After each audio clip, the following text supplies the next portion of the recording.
जी नमस्कार, मैं अजय वर्मा और आप देख रहे हैं न्यूज़ नशा। आज की तारीख में कुछ ऐसी खबरें हैं जो मैं चाहता था पहले आपके साथ आपको अवगत करा दूं। एक है तान्या त्यागी का, जो स्टूडेंट यूनिवर्सिटी ऑफ कैलगरी, वो दिल्ली की बासिंदा है। दिल्ली से पढ़ने गई थी Calgary, Canada. She died in a mysterious circumstances. दूसरी खबर जो आई है वो है कि कीप माई बैग की बैग जाने वाले इंडियन एक्सप्रेस के एक ट्रैवलर जो डॉक्टर हैं, उन्होंने क्रू को कहा कि मेरा सामान जो है ना क्रू केबिन के पास रख दो, तो थोड़ा बहुत जो डिफरेंसेस हुआ है, बातचीत होती है। उन्होंने कहा अगर नहीं रखोगे तो हम क्रैश करा देंगे plane was delayed and the person was deported. मैं जस्ट आपको खबरों की बात कर रहा हूं, जो खबरें इंटरेस्टिंग खबरें हैं। तीसरी खबर है DRDO chief doctor Sameer V Kamat ने कहा है कि India hypersonic hypersonic glide missile is in advanced stage and it is on the for the reasons and the lessons we have learned from Sindoor। देखते हैं। इंटरेस्टिंग है अहमदाबाद वाली बात। अहमदाबाद में जो एयर इंडिया का 7878 ड्रीम लाइनर क्रैश किया, most tragic incident जो इस देश में इस साल हुआ है, उस पे एयर इंडिया के सीईओ और मैनेजिंग डायरेक्टर कैम्पबेल विल्सन का क्या कहना है, ये भी आप सुन लीजिए। उन्होंने कहा the Gujarat flight was well maintained. और सबसे क्लास क्या है कि एयर इंडिया के चेयरपर्सन चंद्रशेखरन का कहना है कि this flight 787 dream liner had a new engine, clean history, new engine, clean history, no red flags। तो भैया हुआ क्या, कैसे हो गया इतनी बड़ी घटना जिस पे former civil aviation Praful Patel ji ने सवाल उठाया है कि सिंगापुर एयरलाइंस जो शेयर होल्ड करता है एयर इंडिया में, वो is also responsible for maintaining and the significant number of Air India wide body aircraft. उससे क्यों नहीं पूछ रहे हो? या फिर टर्किश टेक्निक जिसको मेंटेनेंस के लिए हायर किया गया, कौन, कहां, क्या, कैसे? जब सारे इंजन सही थे, चंद्रशेखरन जी के हिसाब से सब चीज सही थी, तो फिर ये इंसिडेंट हुआ कैसे? When the new engine, clean history and no red flags। फिर अहमदाबाद की घटना हुई कैसे एंड हु इज रिस्पॉन्सिबल, जिसमें कि former chief minister of Gujarat was also one of the deceased. खैर, हम आते हैं अपनी खबर पे, जो आज हम आपके साथ डिस्कस करने के लिए है कि let's go back to Washington. President Donald Trump ने कहा है कि 2 हफ्ते के बाद हम डिसाइड करेंगे कि हम इजराइल पे मिलिट्री एक्शन ले ना ले। और सबसे मजेदार क्या है, इस बीच में इजराइल और ईरान के बीच में क्लस्टर बॉम्ब्स एक्सचेंज हो रहे हैं, काफ़ी लोग मारे गए हैं, सिविलियन एरियाज में भी बॉम्बिंग हुई है। और सबसे मज़ेदार क्या है कि ट्रंप साहब ने पाकिस्तान के air chief field marshal Syed Asim Munir के साथ लंचन खाना खाया और क्या डिस्कस किया कि भैया पाकिस्तान इजराइल को, सुनने में आया है, जो पाकिस्तान इजराइल को एक्सेप्ट कर ले, इजराइल को मान्यता दे दे अपने तरफ से और अपना एयर स्पेस हमारे लिए खोल दे, जिससे कि हम ईरान पे ज़रूरत पड़ने पे, जब हम डिसाइड करेंगे 2 वीक के बाद to get into this war, the Pakistani air space would be used by US. और ये सबसे बड़ी बात ट्रंप की थी कि उन्होंने मुनीर साहब के साथ ये डिस्कस इसलिए भी किया कि Russia, China is having good relation with Iran, Pakistan is having good relation with China. तो ये स्ट्रैटेजिक रिलेशन जो है उस पे, और खास हम इंडिया स्टैंड कहाँ करता है, इस आसिम मुनीर और ट्रंप की मीट और हमारे प्रधानमंत्री के साथ 30 मिनट्स का टेलीफोनिक टॉक। सुभाष जी, आप बताएं, आपके पास क्या जानकारी है इन मुद्दों पे, हम कहां स्टैंड करते हैं ट्रंप के इस चाल पे, क्योंकि आज वो कल कुछ कहता है, कल वो कुछ कहेगा। जी देखिए अजय जी, एक तो जी सुभाष जी, इजराइल को जरूरत है अमेरिका की, आर यू क्योंकि गेटिंग मी सुभाष जी? आवाज मेरी आ रही है आपको? आवाज मेरी आ रही है?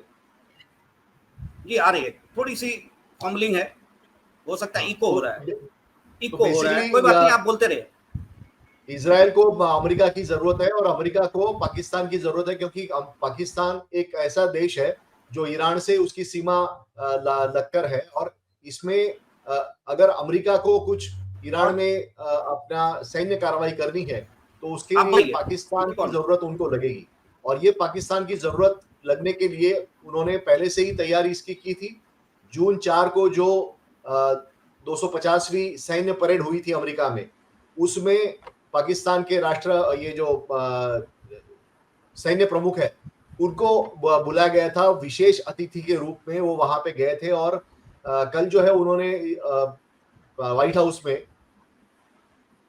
प्रेसिडेंट ट्रंप के साथ वहां पे लंच किया, और यहाँ पर जो उन्होंने बात की वो महत्वपूर्ण इसलिए है क्योंकि पाकिस्तान का इस इजराइल और ईरान की वॉर में अमेरिका के साथ होना अमेरिका के लिए और इजराइल के लिए बहुत महत्वपूर्ण है। ट्रंप ने यह भी कहा है कि 2 हफ्ते तक वो ईरान को मोहलत देते हैं कि अगर वो बातचीत के लिए तैयार होता है और बातचीत कारगर रूप से यानी वो शुरू होती है या फिर उसमें कुछ फायदा निकल के आता है इजराइल के परिप्रेक्ष्य में, तो ये वॉर जो है उसमें अमेरिका अपना सैन्य जो है वो नहीं भेजेगा। लेकिन अगर वो भेजना है तो सबसे महत्वपूर्ण पाकिस्तान की भूमिका होगी, क्योंकि पाकिस्तान की जो जमीन है उसको रिफ्यूलिंग के लिए, अमेरिकी बॉम्बर्स जो है उसकी रिफ्यूलिंग के लिए पाकिस्तान की जमीन का उपयोग किया जाएगा। दूसरा, जो पाकिस्तान से जो प्रॉक्सी ईरान को मदद मिलती है उसको रोकने के लिए इसकी पाकिस्तान का जो सैन्य प्रमुख है उसकी मदद अमेरिका को लगेगी, कि जिससे अमेरिका के जो मिलिट्री है, उनके जो सैनिक है उनको ज्यादा क्षति ना पहुंचे, उनके विमानों को क्षति ना पहुंचे। क्योंकि एक तो धर्म की बात है, ईरान जो है वो पाकिस्तान से मदद की अपेक्षा कर रहा है। ईरान के जो परराष्ट्र मंत्री हैं उन्होंने भी, विदेश मंत्री है, उन्होंने ये भी कहा था कि अगर इजराइल हमारे खिलाफ न्यूक्लियर वेपन का उपयोग करता है तो पाकिस्तान भी न्यूक्लियर वेपन का उपयोग करेगा, ऐसा आश्वासन पाकिस्तान ने हमें दिया है। उसका आनंद फानन में पाकिस्तान ने उसका खंडन किया था। उन्होंने कहा कि ये गलत है, यानी कहीं ना कहीं अमेरिका के दबाव के कारण ये किया गया था। लेकिन आज की तारीख में अजय जी, मैं देख रहा हूं कि जो पूरा मुस्लिम कंट्रीज का ब्लॉक है उसने ईरान को अलग थलग कर दिया है, और इजराइल ने एक एक करके सबको टारगेट कर लिया। पहले सीरिया तो उसके साथ था पहले, लेकिन उन्होंने पहले इराक को ध्वस्त कर दिया, उसके बाद सीरिया को ध्वस्त कर दिया, येमेन को ध्वस्त कर दिया, और अब ईरान के पीछे ये लोग लग गए, लीबिया को भी ध्वस्त कर दिया। तो ये रेजिम चेंज जो कर रहे हैं, वो रेजिम चेंज ये पूरे ऑयल के कारण का कर रहे हैं। ऑयल का ट्रेड ये सबसे बड़ा महत्वपूर्ण है वेस्टर्न कंट्रीज के लिए, और उस पर उनका कब्जा होना ये उनके लिए जरूरी है। तो ये स्ट्रेटेजिक जो मूव है उसके लिए ये सारी चीजें मिडिल ईस्ट में हम लोग देख रहे हैं। लेकिन इजराइल के लिए ईरान का जो न्यूक्लियर वेपन्स प्रोग्राम है वो खतरनाक है, और ईरान ने कुछ महीने पहले ये साफ कर दिया था कि वो 100% प्लूटोनियम जो न्यूक्लियर वेपन्स के लिए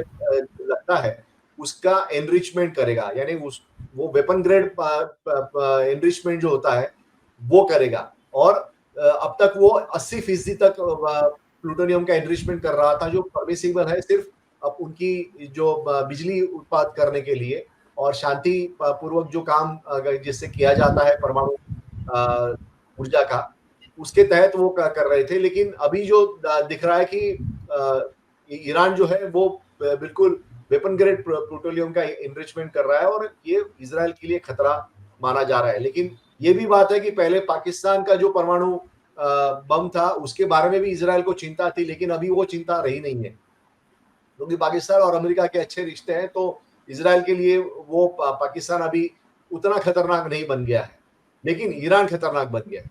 अजय जी। नहीं, इस पूरे जो सुनने में आया है कि जो रिपोर्ट्स आ रही हैं कि इस लंचन मीटिंग था मुनीर के साथ ट्रंप का, उसमें ट्रंप साहब ने 2-4 चीज़ें मुनीर को कहा, और मुनीर के लिए मजबूरी है एज यू नो। और मुनीर साहब को शायद ट्रंप ने ये भी विश्वास दिला दिया है कि जल्द ही शहबाज शरीफ जो वहाँ जो हैं प्रेसिडेंट साहब, उनको बाहर कर दिया जाएगा, और मिलिट्री रूल जो कि हमेशा पाकिस्तान में कू के बाद होता है, यानी कि Syed Asim Munir will become the president of Pakistan with the support of United States. और उसके लिए यूनाइटेड स्टेट्स क्विड प्रो को के हिसाब से एडमिनिस्ट्रेशन का कहना है कि पाकिस्तानी मिलिट्री कैपेबिलिटीज जो उसकी हैं एयर स्पेस पर्टिकुलर एंटर कर जाता है, तो they would be requiring and they would be needing the Pakistan air space, number 1। Number 2, China को कंट्रोल करने के लिए, क्योंकि पाकिस्तान और चाइना का फिनेंशियल इंटरेस्ट है, तो शायद ट्रंप साहब को लगा होगा कि पाकिस्तान अगर हाथ में रहता है बच्चों की तरह, उसको हम खिलौना दे देते हैं, जैसे कि F-35 दे दिया, एवैक्स प्लेन दे दिया, उनके डिफेंस कैपेबिलिटीज को एनहेंस कर दिया, जिससे कि मुनीर साहब देश वापस लौटने के बाद और देश में आकर फिर वो मोदी जी के 56 इंच के सामने 60 इंच का सीना दिखाने की कोशिश करेंगे, क्योंकि हम इंडिया के खिलाफ इतना तैयार हैं डिफेंस में, आर्मी में, इंस्टॉलेशंस में, कमर्शियली।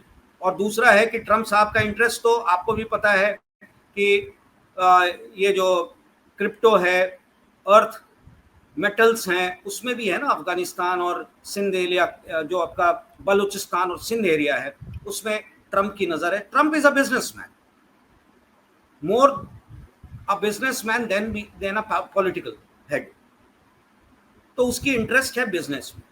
तो वो सोच रहा होगा, शायद ट्रंप साहब ये सोच रहे होंगे कि पाकिस्तान को अगर हम अपने हाथ में रखते हैं तो चाइना कंट्रोल्ड रहेगा, इंडिया हमेशा टेकन फॉर ग्रांटेड हम यूज कर सकते हैं, क्योंकि इंडिया को तो वो टेकन फॉर ग्रांटेड ही लेके चल रहा है ना ट्रंप साहब। ऐसी स्थिति में इजराइल ईरान वॉर के दौरान जहाँ की बॉम्बिंग हो रही है, क्लस्टर बॉम्बिंग दोनों तरफ से हो रही है, हमारे देश में हमारा क्या स्टैंड होना चाहिए?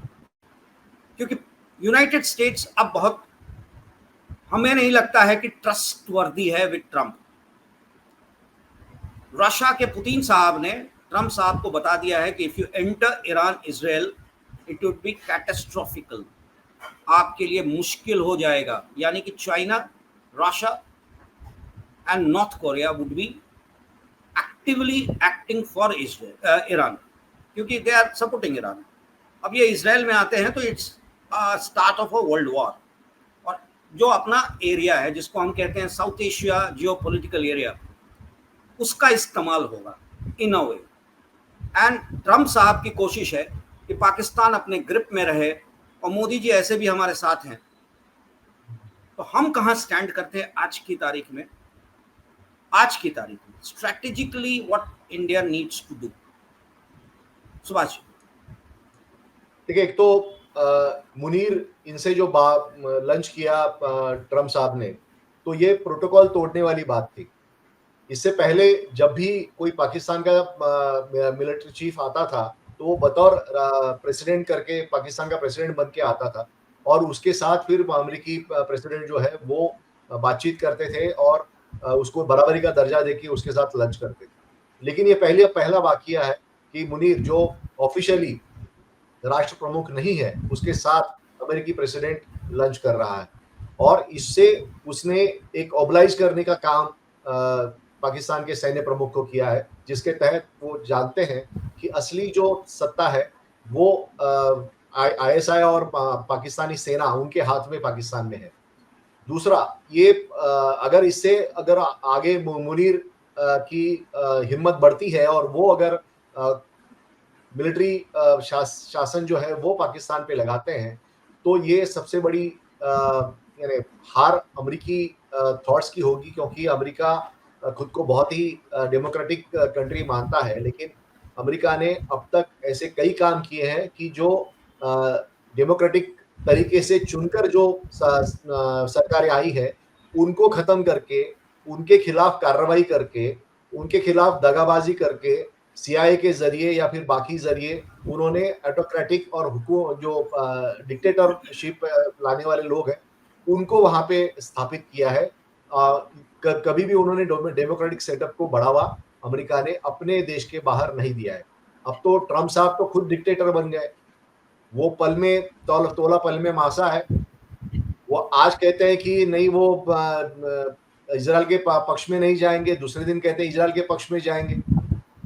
तो अमेरिका एक ऐसा देश बन गया है जिसका राष्ट्रपति या उसका जो प्रेसिडेंट है उसके ऊपर कोई भरोसा नहीं किया जा सकता।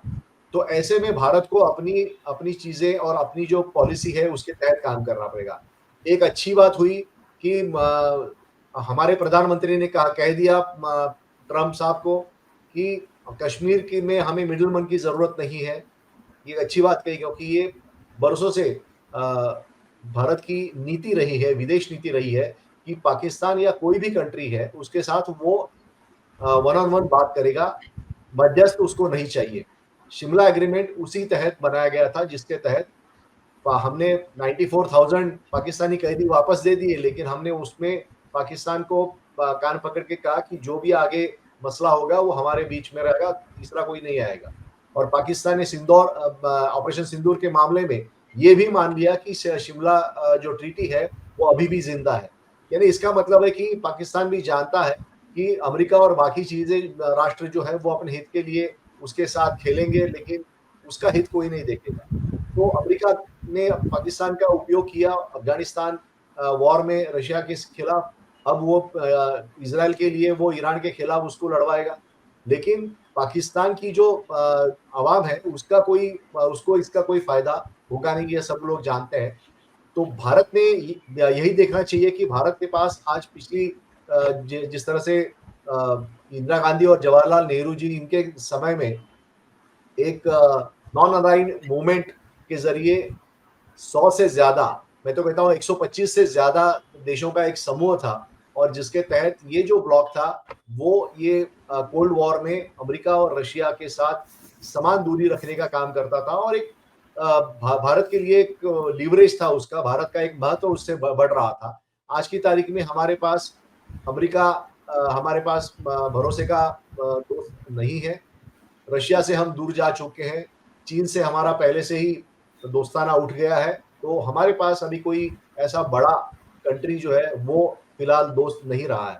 तो ऐसे में हमें आगे होके फिर से एक बार रशिया, चाइना और भारत, इसका एक्सेस बनाना पड़ेगा, और जिसके लिए प्रधानमंत्री को हमें पहल करनी पड़ेगी, क्योंकि यही अगर हम करते हैं तभी अमेरिका का जो इंटरेस्ट पाकिस्तान को लेकर है वो ध्वस्त होगा। क्योंकि अमेरिका जब पाकिस्तान को मदद करेगा तो पाकिस्तान सबसे पहले चाहेगा कि वो भारत में कुछ ना कुछ आतंकवादी घटनाएं करे, कश्मीर में आतंकवादी घटनाएं करे, और बाकी जो चीजें हैं कश्मीर का उनका मुद्दा है वो फिर से एक बार इंटरनेशनल जो लेवल पे फिर से एक बार उठाएं, क्योंकि पाकिस्तान की आर्मी और पाकिस्तान का आईएसआई इसी भारत के देश पे ही जिंदा है आज की तारीख।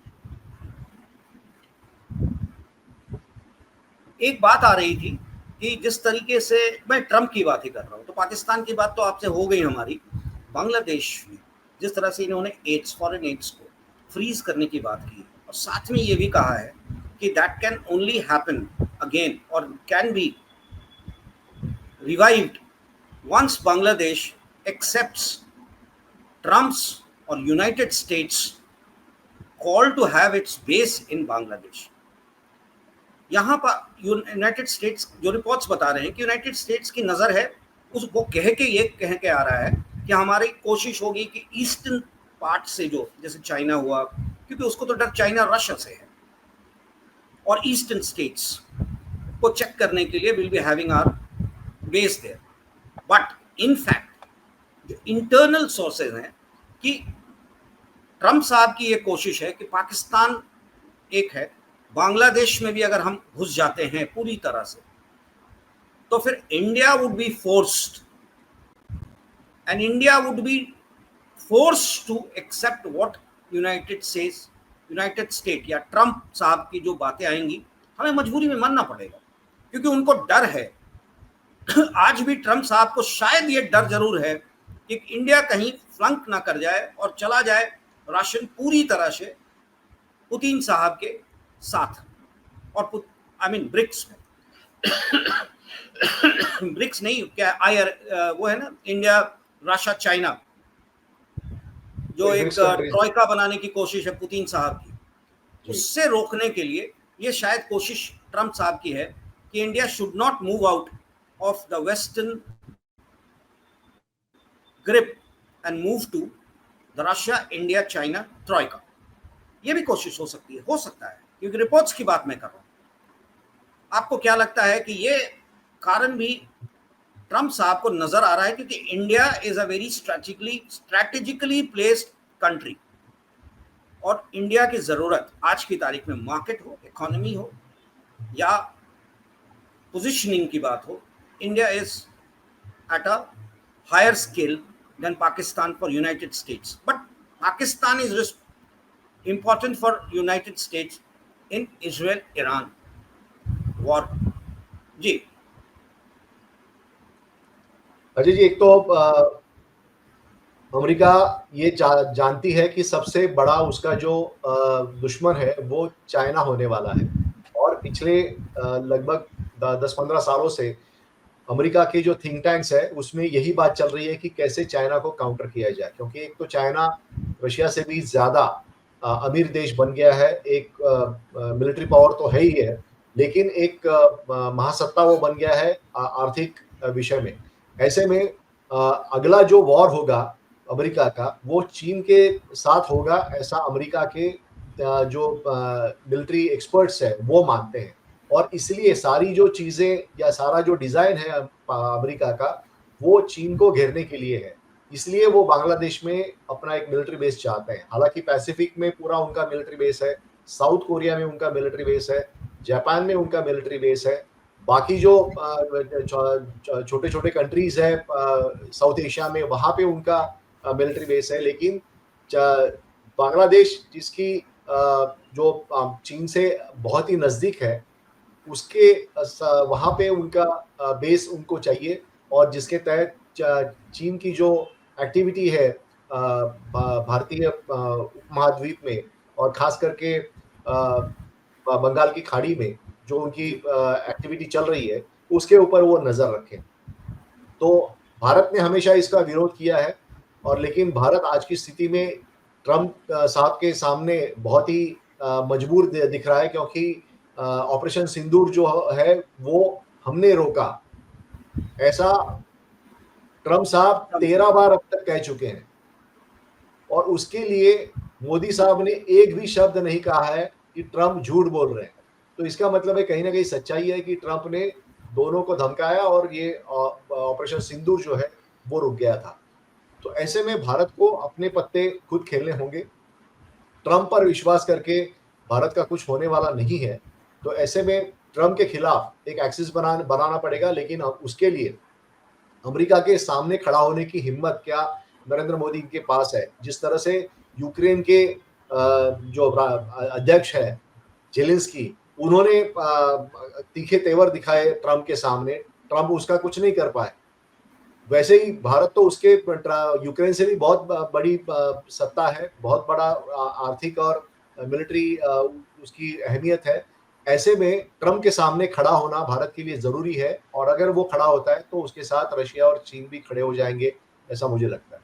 अजय जी, बहुत अच्छा लगा आपके साथ, खासकर इंटरनेशनल टॉपिक्स पे जब हम डिस्कस करते हैं तो बहुत खुलकर आप चीज़ों को रखते हैं, और हमारे व्यूअर्स के लिए बहुत जानकारी, नॉलेजेबल होता है। ये अच्छा लगा आपसे बात करके। और आप हमसे जुड़े रहने के लिए सब्सक्राइब करें YouTube पर, फॉलो करें Twitter पर और लाइक करें Facebook पर। और ज्यादा जानकारी के लिए आपको टाइप करना होगा सिर्फ न्यूज़ नशा।